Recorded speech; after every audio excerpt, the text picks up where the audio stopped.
Time magazine annually recognizes the person, for better or worse, who has influenced the year's events the most. Well, last year, Donald Trump, for better or worse, was named Time magazine's Person of the Year. And a little history, Time magazine started Man of the Year in 1927, made it Person of the Year in 1999.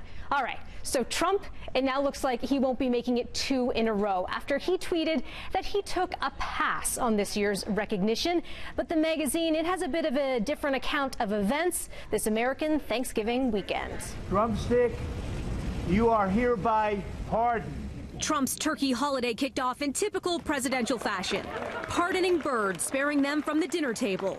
But unlike the leaders of the free world before him, Trump then taking his beef with Time to Twitter.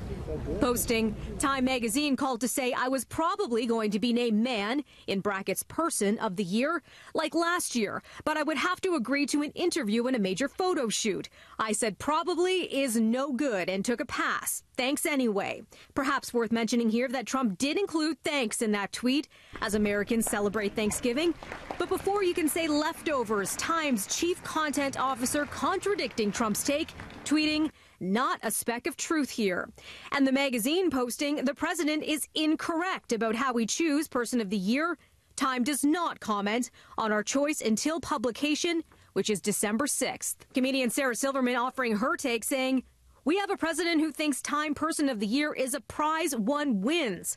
Other winners, Hitler, Stalin, Nixon. He also hates that it's person and not man, I guess because if it includes everyone, it's not as good. This isn't Trump's first Time controversy. Over the summer, the Washington Post found that fake Time magazines with Trump on the cover were hung up in at least 5 of Trump's clubs. Time reportedly asked Trump to take down the fake covers.